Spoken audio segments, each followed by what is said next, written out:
আসসালামু আলাইকুম সুপ্রিয় দর্শক মণ্ডলী, চলে আসলাম এই মুহূর্তে পাওয়া সবথেকে বড় ঝড় বৃষ্টি, নিম্নচাপ ও আবহাওয়ার গুরুত্বপূর্ণ খবর নিয়ে।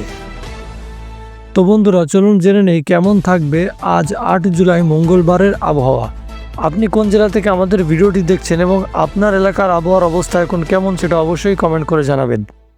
আজ 8 জুলাই মঙ্গলবার দুপুরের মধ্যে দেশের 7 অঞ্চলে ঝড়ের আভাস দিয়েছে বাংলাদেশ আবহাওয়া অধিদপ্তর। এসব অঞ্চলে সর্বোচ্চ 60 কিলোমিটার বেগে ঝড় হতে পারে বলে জানিয়েছে সংস্থাটি। আজ 8 জুলাই বাংলাদেশ আবহাওয়া অধিদপ্তরের আবহাওয়াবিদ মোহাম্মদ তরিকুল নেওয়াজ শরীফের দেওয়া দুপুর 1টা পর্যন্ত দেশের অভ্যন্তরীণ নদীবন্দর সমূহের পূর্বাভাসে তথ্য জানানো হয়। আবহাওয়া অফিস জানায়, খুলনা, বরিশাল, পটুয়াখালী, নোয়াখালী, কুমিল্লা, চট্টগ্রাম এবং কক্সবাজার অঞ্চলসমূহের ওপর দিয়ে দক্ষিণ পূর্ব দিক থেকে ঘন্টায় 45 থেকে 60 কিলোমিটার বেগে বৃষ্টি, বজ্রসহ বৃষ্টি অথবা অস্থায়ীভাবে দমকা ও ঝড়ো হাওয়া বয়ে যেতে পারে। এসব এলাকার নদীবন্দর সমূহকে 1 নম্বর সতর্ক সংকেত দেখাতে বলা হয়েছে।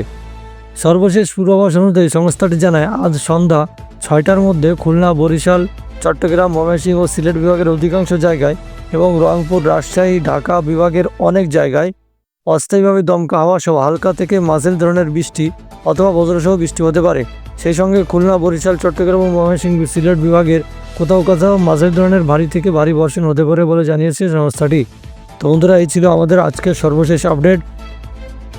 পরবর্তী আপডেট জানতে আমাদের সঙ্গেই থাকবেন। ধন্যবাদ ভিডিওটি দেখার জন্য।